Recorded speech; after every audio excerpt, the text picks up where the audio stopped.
Okay, so what I'm going to do for you in this video is take a look at some example student script. You can see one that's on the screen there for you now, and I'm going to take sections from it, just some little examples, some things I like, some things I don't like, so that what you can do is you can see the kind of thing that other people are producing and what that means in terms of the types of marks that they're getting. The goal here is that you understand what scores marks, what doesn't scores marks.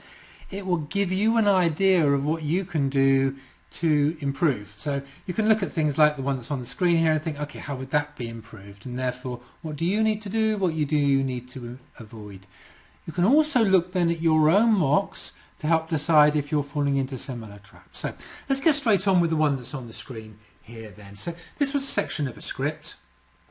And as we can see, the question was, what is an HR plan? Now, you may remember human resource planning from your E1 studies is about where you analyze the business and you look forward to the future and you say, what will we need in the future? You look at the current position now, you say, what have we got now? And then you make a plan of how you're going to get from where you are now to the future.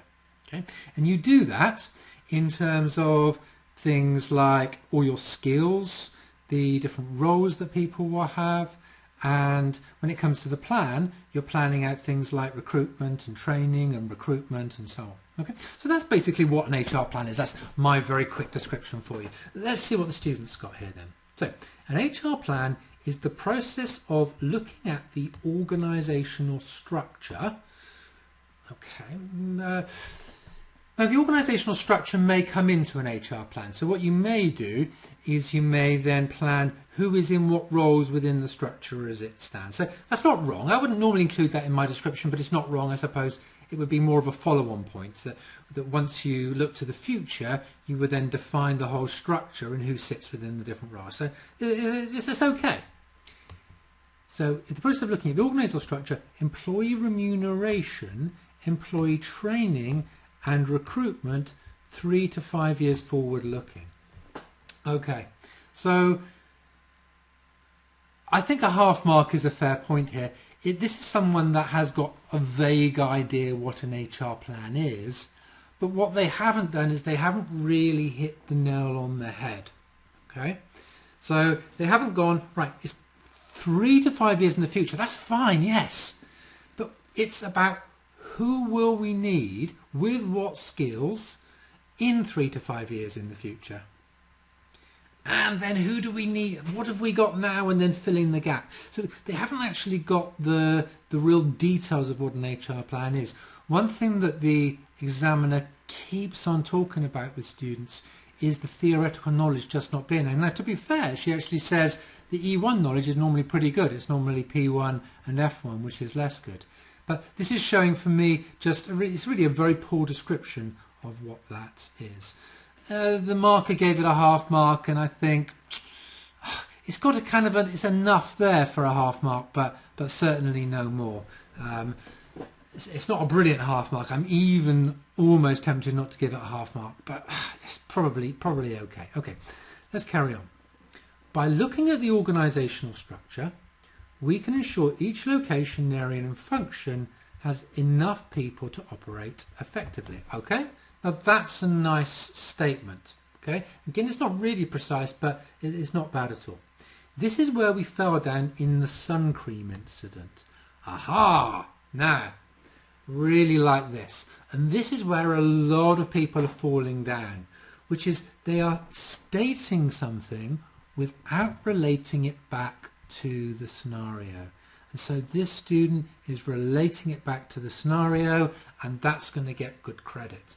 The worst thing that we often see is just literally, my definition that I've just described of HR plan, just explained out on the screen, and then that's it, just left. But no, what this is doing really well is relating it to the scenario. So let's have a look. So this is where we fell down in the sun cream incident, as it was the rush to the second production line that caused the ingredient to be missed by Stephen.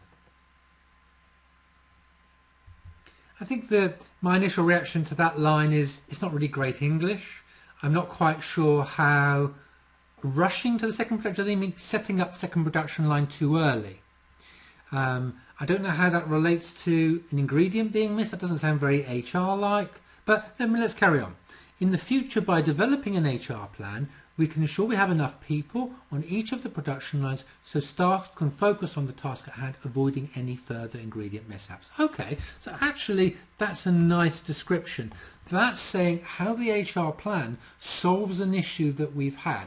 Obviously we haven't read through the scenarios, so it's hard to know how the ingredient thing actually happened. So assuming that that's right, actually that's fine, and that is a whole mark. So notice what it takes to get a whole mark. You make a good point, which is this first section here, then you apply it to the scenario, and that way you would definitely get that whole mark.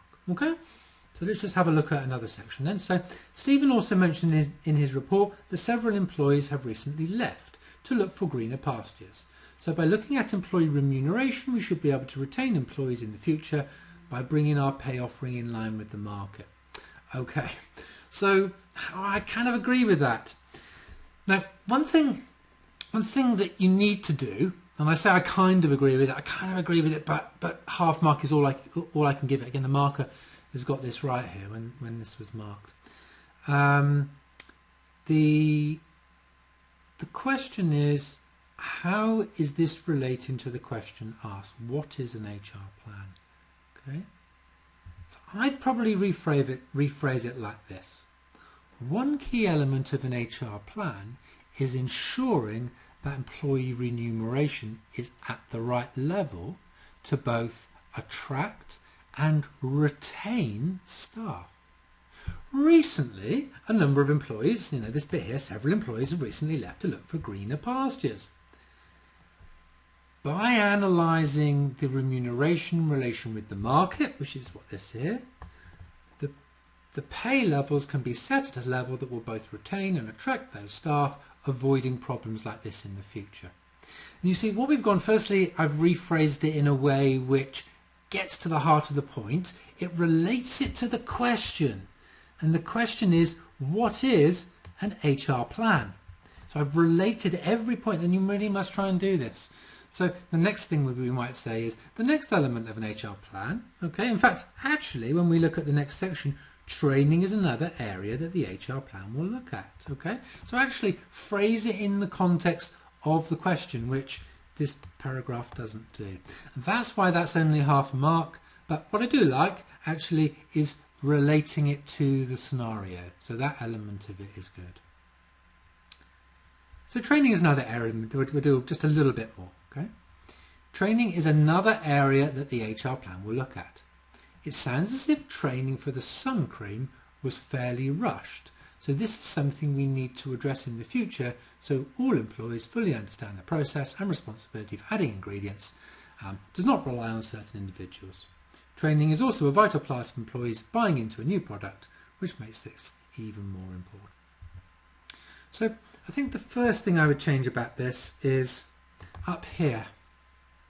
So training is another area that the HR plan will look at.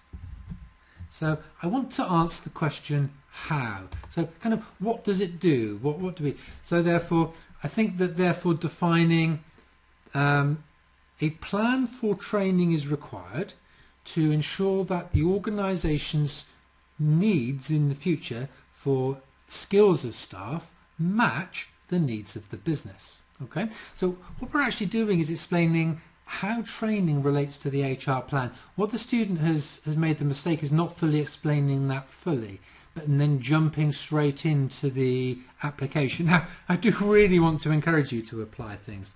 So, it's nice to say here about how training would have then happened in this place.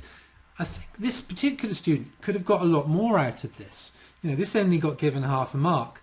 I think if the student had given their first line there up to my how, then explained how, and explained that how reasonable depth, maybe 3 lines, maybe 4, that would have earned 1 mark. So it was clearly relating to the question. Then you give the example which says, in this case, had we done an HR plan, it would have and avoided this problem, blah, blah, blah, blah, blah. Okay, then that would have got 2 marks most likely. So the students only got half mark when they could have actually got 2. So notice the structure that we're aiming for here, which is explain the point, explain in a sense the theory. So your first paragraph is often the theory says this, this, this, and this, and this. This is what an HR plan actually works like. This is how employee training actually fits into this. Boom, and then we apply. And that way we've got everything the examiner wants, which is to show you understand what an HR plan is, then to follow that up by some application to the scenario. And that's the perfect structure. Okay, I'll just read one more. And actually it then goes on to a different question, so that will be the end of this HR question. So let's just do this last section then. So recruitment is important now, given we have a lot of vacancies to fill. Here we can look at getting the right staff with the right qualification and experience in the right position. This will enable us to make the production process more effective and should eliminate waste. Again, it misses the how does that relate to the HR plan. So again, just recruitment is an important part of HR planning because it ensures that we then get the right staff with the right qualifications in the right position to meet future needs. This will enable us to make the production process more effective and should eliminate waste. Okay, and it's actually reasonably well explained. It's just missing off that little bit that would probably give it the full mark rather than just a half. Given Frida's qualification in HR management, I think we could benefit in setting up a team under her to help run the HR function and oversee the above responsibilities. Okay. That seems to be a real jump out the blue. Now, it's hard again. We haven't seen the scenario, so therefore, to me, that's slightly not answering the question, unless there's some evidence that HR isn't being run properly. So even then, let's say there was. Then you would phrase the whole thing like this. You would say, it's obvious that there's not enough focus on human resources management presently, and this could be due to a lack of resources in the HR department. One consideration, therefore, for recruitment is to recruit new staff into the HR function in order to oversee the responsibilities.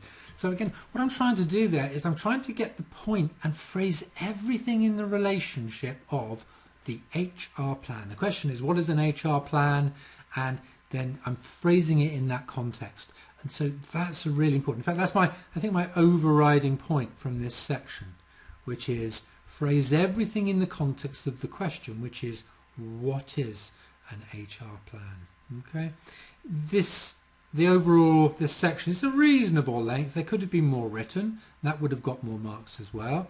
I think that the student's biggest problem here is not being really clear what an HR plan is. You know that definition I gave you at the start?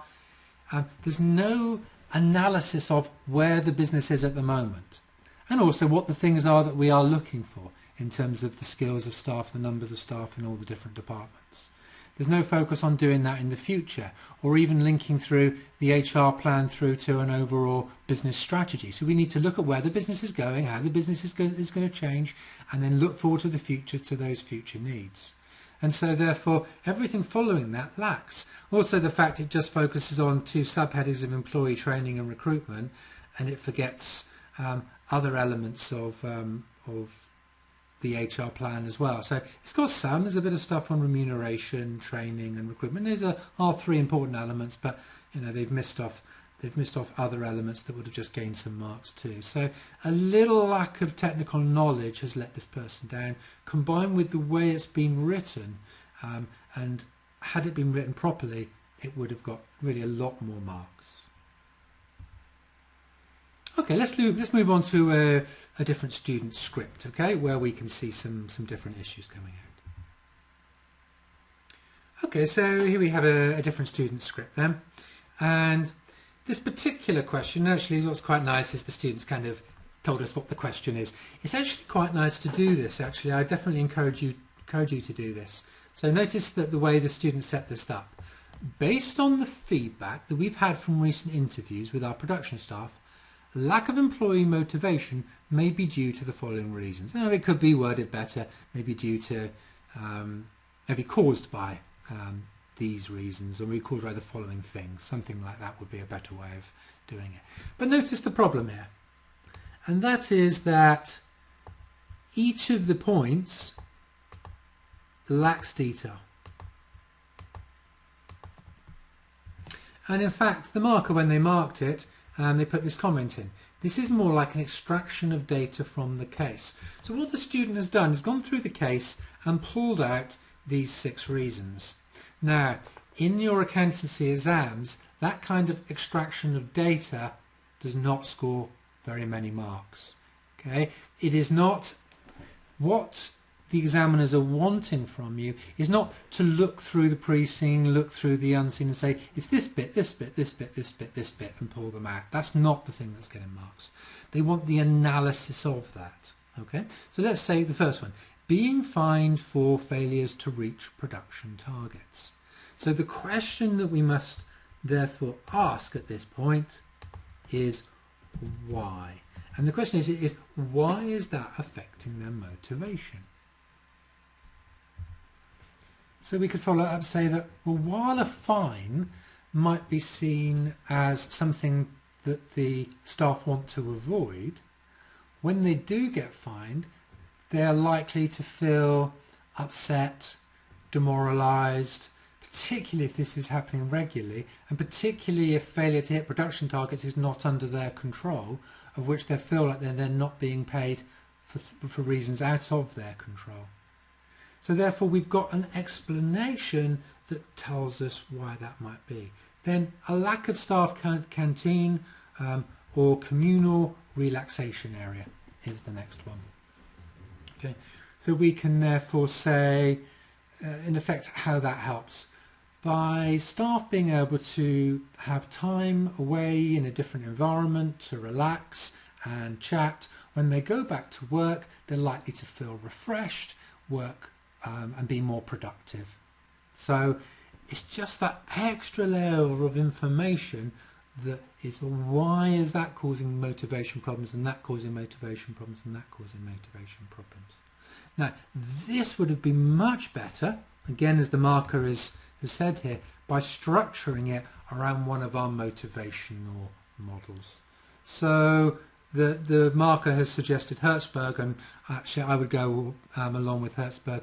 In my experience on motivation of staff, it's Hertzberg and Maslow that tend to be the 2 most common ones that people use. In fact, the most common one is probably Maslow. It's slightly easier to get your head around, but Hertzberg is often, I find, better in questions.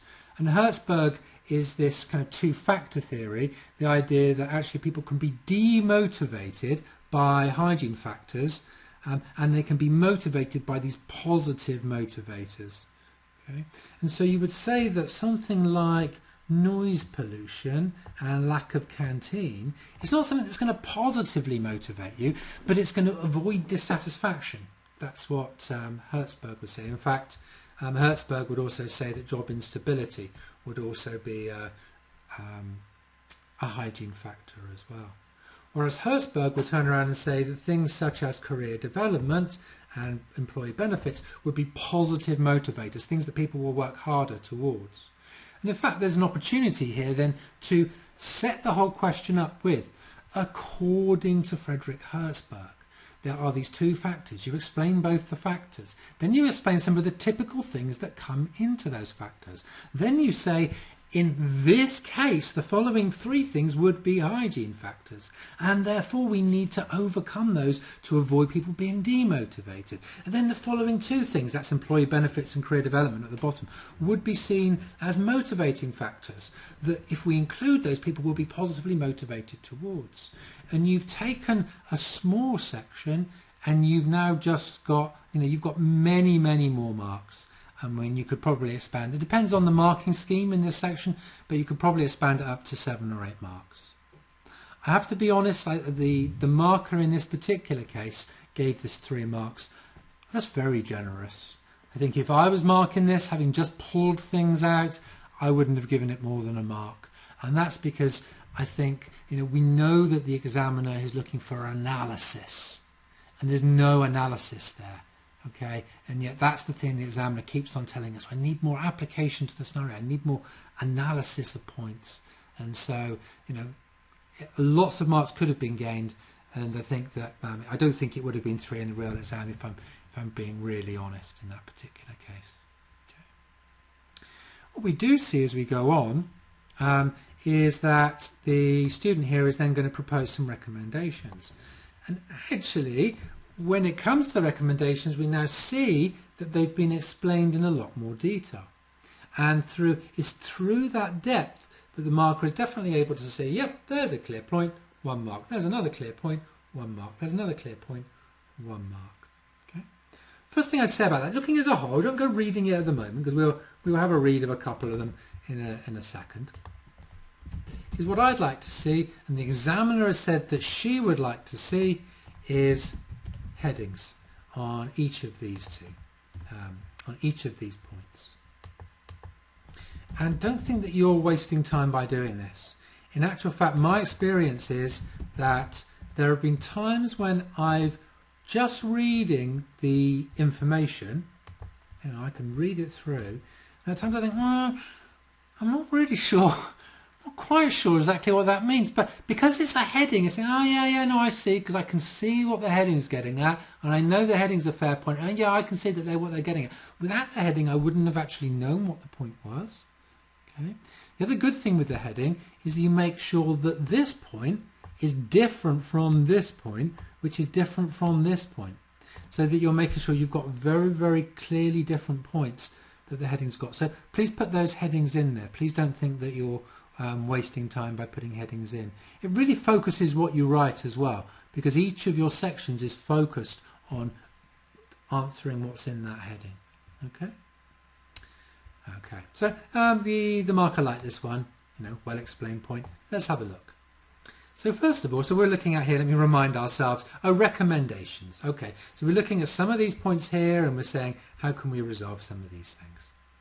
First of all, the levels of noise and pollution must be corrected, as these pose a risk to our employees' health and safety. Okay, yes, nice. In fact, that would have been useful to have said a little bit earlier, because that would be the reason that they're demotivating people.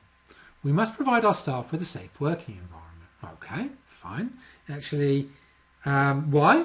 I think is always a good question. What would you say? Let me ask you. Just think for yourself. Why must we always provide our staff with a safe working environment? Must we? Well, yes. Okay, why?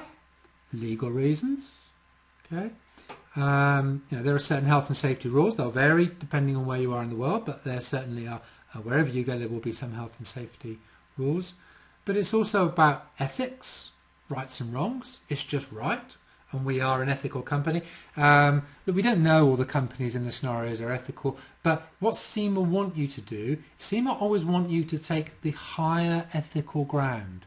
So if you say that it's important for businesses in the current day and age to show high ethical standards and a safe working environment, that will go down very well with the examiner. So that's something that you can say. Okay, and we can also say we must provide it because it will help to motivate staff, because it will ensure that they are in a pleasant working environment, which is a nice place to be. Okay. So notice how we could have expanded on that. Okay, so let's carry on. Though costly, we may need to employ a health and safety consultant to look at our facilities and investigate why the noise and pollution levels are high. I suppose that's one possible way of doing it. It may be that someone internally could do that as well. That would avoid the costly element, but okay, it's not wrong. Okay, I'm all right with that. In the meantime, we could provide our staff with earplugs and safety marks to protect themselves while at work. Okay, so actually that's a nice point, definitely worth a mark. I think had you added the Y in there, not you, I know this isn't the old script, I get used to talking to students in this way. Had the student added the Y in there, then actually it could have made 2 paragraphs and actually got two marks rather than just 1 mark. Okay, so it's often a good structure is to have 2 separate paragraphs under a heading where you make your initial point, you explain it, make a second follow-on point and explain it. Just make a decision whether you're going for 1 mark or 2. So the next one is less, there's less of it, isn't there? So is there enough for a mark? Well, our marker thought there was. Let me have a read through and I'll tell you my view on it. So employees should not be fined for failures to reach production targets.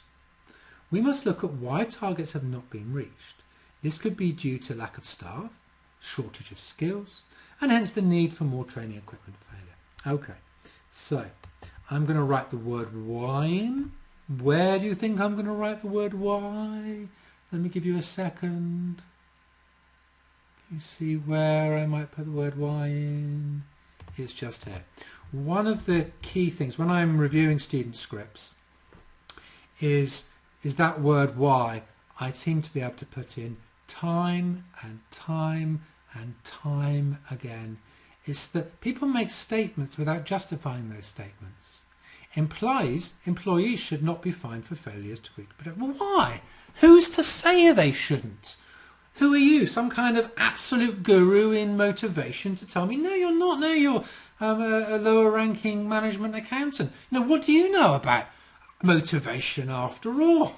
You know, so my point is that you in your role that you're playing to say just should not be fined for failures. If you were an HR expert playing that role, if this was the role there, that would be all right. Okay, but actually, every point you make in the exam must be justified. So employees should not be fined for failures to reach production targets because they may be due to factors out of their control, which will result in them being losing motivation. In fact, what you're seeing here is that this student is almost struggling to get at why people are demotivated. You can see it was almost like avoiding the point up here, and then all the student is doing is avoiding the same argument by just saying, oh, they shouldn't. You know, one of the problems is here, the noise and pollution, high levels of noise and pollution, and down here, we shouldn't have high levels of noise and pollution. But nowhere does this answer explain why. Okay. What does it go on to say? We must look at why targets have not been reached. Yes, that's an important point. This could be due to lack of staff, shortage of skills, equipment failure, and okay, so just finishing off. Is it a whole mark? Is it a half mark? I think, it's been given a mark. I think I'd probably only give it a half mark, personally. And the reason is that I haven't got that why, and I just want to see, I just want to see what this is saying here. It's just missing a line for me, okay? So, yes, we need to find out why targets have not been reached, and then from that, rectify those underlying problems. I mean, we might conclude that it's actually more beneficial to give a positive motivator, such as a bonus for hitting production targets, rather than taking something away when production targets are not hit. Okay, so that could be a nice concluding point in there as well. It just almost feels like it's like something else needs to be said there that just isn't being said. This is often actually what I find with these 2.5 line points. Is why I do like to encourage people to go to 4-5 lines in their explanations, because normally that extra little bit just explains it in that much detail that's going to give a whole mark. Although actually the mark, I did decide to give it a mark, so maybe the student did enough, you might argue, but in my mind, let's guarantee that mark by writing that extra line. Okay, and so on. You get the idea. Okay, and we can see we've got some clear lessons from this particular student, which is use theory to support your answers. Hertzberg would have been useful. Always explain your points, never go for these bullet point type ideas. Do explain points in full detail, which we see that heading 1 definitely was, heading 2 could have been a little bit more. Do always explain the whys, because this is often, don't say anything without justifying why that's the case, because it's in the why that you get the depth of point that the examiner is looking for. Finally, get headings on every single one of your sections. Okay, so some nice lessons learned from this student script. Let's have a look at another student script. Okay, see, I've just zoomed out on this student's script. The reason is that my lesson from this one is more overriding, looking at it as a whole rather than, what we've done on the last couple of ones is almost gone through a small section and really broken that down. But I just want to look big picture. Okay. So look for, as we go through, I just want to run through the script, look for this not answering the question asked coming up. Okay. So we see it once just there. And let's go down to our second question. Okay. 1 point not good enough for a mark. But let's look at this third question here. Okay, not answering the question asked, not answering the question, not answering the question asked, not answering the question asked, not answering the question asked. Okay, so once the student is starting to answer a slightly different question from the one which was actually asked, suddenly they're getting no marks. The examiner actually sort of says, the markers put at the top up here, that actually it should all be, it's the factors to consider before we can outsource, not should we run our own fleet or not, which is what the student has done. So this is one of those classic times when a student is answering a slightly different question, and literally what happens, you've got a whole page or 3/4 of a page with no marks on it. Okay, it's getting a little bit better now. Okay, lots of clear points, getting a mark each. That's good. But what's happened here? Okay, as the marker says, the question is not asking for the marketing mix, but for you to analyse the external environment, taking into account changes mentioned in the unseen case. So what the student's done is basically taken a particular model and not answered the question that was the actual requirement. And what's happened? We have a whole page almost with no marks. And so, of course, although we're getting some good sections like here, and again, there's more not answering the question asked, and then that's it. Can you see what's happened for this student? Is actually where they've answered the question, they've done all right. Then where they've kind of gone off track, they've just not scored anything. And this student, there's no way this student can pass. You might get away with it once, like let's say it was just that section there, and you could have done the rest of your script is good, then you'll probably be all right. But you really can't get away from it with doing this as much as this particular student has. There's probably a few too many half marks in there. There are headings actually. You know, we've got a heading here and here and here. Okay, and actually there's a few subheadings here. So I was going to say there aren't many headings, but actually I can see here that, you know, because it's not bolded, because this is just kind of copied and pasted out of the exam system, then we're not seeing them as well as we might otherwise do. So, you know, to be fair, we could have had a heading there and a heading there and a heading there and a heading there, although actually it wouldn't have got any marks because it wasn't answering the question. Okay, so yeah, there's headings here, so it's not doing too badly in terms of structure. But the key point is the demonstration of what happens as soon as you stop answering the exact question that was required. And remember, my tip for you is to get to the end of every point and then say, and this point relates back to the question asked in the following way. So, and this point relates back, we know the one we did a bit earlier, like HR plan, and this relates to the HR plan because boom, boom, boom, boom, boom. Or actually on the HR plan, what we were doing, we were saying, almost introducing it. Recruitment is part of HR planning because of blah, blah, blah. And in this case, it means blah, blah, blah, blah, blah. Okay, so you're always answering the question on every single paragraph you write, and that way you hopefully avoid what happened to this particular student.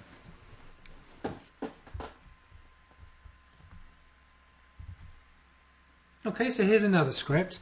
Now, one thing you may have noticed about the one that we were just looking at was it really wasn't all that long, as well as actually missing out separate sections where the actual requirement wasn't actually addressed.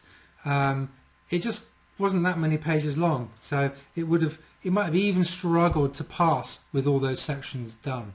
Let's look at this script here. Okay, I'm looking for nothing other really than the structure and the length.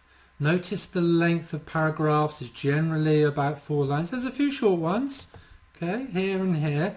The markers obviously felt that there was enough detail added on each of those sections, but we've got nice, well-structured paragraphs around the right length, quite a few headings. You know, it's hard to see them actually in the way it's been done here, but there's one just there, one just here, one just here. So plenty of headings, method 1, method 2, repaying the grant and so on. So there's headings coming in down here, then each of the main sections has got headings, and we go on and on. Okay, and so as we plow on through, we're seeing headings, nice structure, headings, nice structure, and you'll start to see now what you might not believe is that we're only halfway through the student script. Okay, now this student made the same mistake of starting to answer a question that wasn't the question. Okay, so but this is what happens. What happens here is that yeah, look, that's doable. You may well do that in the real exam. We hope you won't, because you will have planned your script and you'll focus everything about going back to the question asked every single time. But if you do, and you're a student like this, well, look, it's really not that bad, because look at the marks that are being ticked off, and more marks that are being ticked off, and more, and a half mark, and a few more marks, and a bit short there, so they're just half marks. And we're going on, and on, and on, and on. And we finally get to the end. And so what we've got there is a very long, very well explained script. There were a few points where there were only half marks, notice. But by and large, they were all getting full marks, so they were good points. And this is the kind of really high quality script that will score extremely highly. It's got the volume and the quality, the quantity and the quality, with most points getting full marks. It's very well structured, it's very clear, it's mostly answering the question asked each time. You know, I mean, let me just zoom back up, just to, you know, we're going up and up and up and up and up and up and up. Just look at the number of points in comparison with any of the other scripts that we saw as we've been looking through different scripts. You know, it really is remarkable. And so my goal for you is to really work as quickly as you can to get as much down as you possibly can, because that way you will just write more points that will get more marks. They do need to be good points, okay? So you need to be good at generating ideas too, and you need to know your theory so they're technically correct. But also you would just simply score more if you make more points. Okay, that's my real takeaway from this particular student script. One more then, actually it's the same criteria, and here it is. And I just like the structure of this one. Okay, and so nice clear headings, you know, with a line under each. So we've got heading, actually they bolded the heading here, but you know, it can be hard to do on your system in the exam. But nicely laid out. I think usually this kind of whole mark for, you know, something just that much detail, you probably wouldn't earn a whole mark. It'd probably only be a half. Okay, but by and large what you can see is nice, well analysed answers, using some numbers out the scenario in there where relevant. That's a really good thing to do as well. Lots of nice headings, mark, mark, mark, mark, mark. Okay, breaking it all down. Again, I'm going to do all I did really with the last script, which is kind of skim down the whole thing. Reasonable length of explanation. Lots of subheadings we see. This is a good example of, yeah, positives and negatives with the subheading done for each. So again, you know, that's what I was trying to encourage you to do earlier, and you can see this student following those rules really very nicely. Okay, so as we can see, could have done some with some other headings actually in other sections, but by and large it's a very nicely structured script. You know, it's reasonably long. It's not quite as long as the last one, but as we go down, what you can see is, well, you know, it really is a reasonably long script. Lots and lots of different points put in there. Nice headings, nicely structured. Now, one thing that can happen is that markers can almost get into the habit of, yep, that's worth a mark, that's worth a mark, this is worth a mark, and I get to a short point that may not be fully explained, like these, and yep, that's worth a mark, that's worth a mark. I've seen that time and time again, where it's almost like you've just got into the habit of, yep, mark, mark, mark, mark, mark, and even those that maybe should be half marks end up getting marks as well. So this is really the benefit of structure, detail and consistency in your script. Okay. So there we have it. I hope you've enjoyed looking through some student scripts. I think the last two is where by the time you get to the exam and really your final mock, practice as many mocks as you can, but your final mock the weekend before the exam or the day before the exam, you want to be aiming for something along these lines. That's where that's where a really good passing script will get. You can pass on a lot less than this, and you can actually pass with poor structure, but it just makes your life so much easier. Please do remember back on some of the lessons on the early scripts that I went through. Okay, when we were looking through reading line by line, remember that key word why. Always justify every point that you're going to make. Remember to relate to the scenario every time you make a point, and relate back to what the actual question was asking every time you make a point as well. And that way you will get good, well-analysed answers that apply to the exam and are really going to help you to get through and you to pass.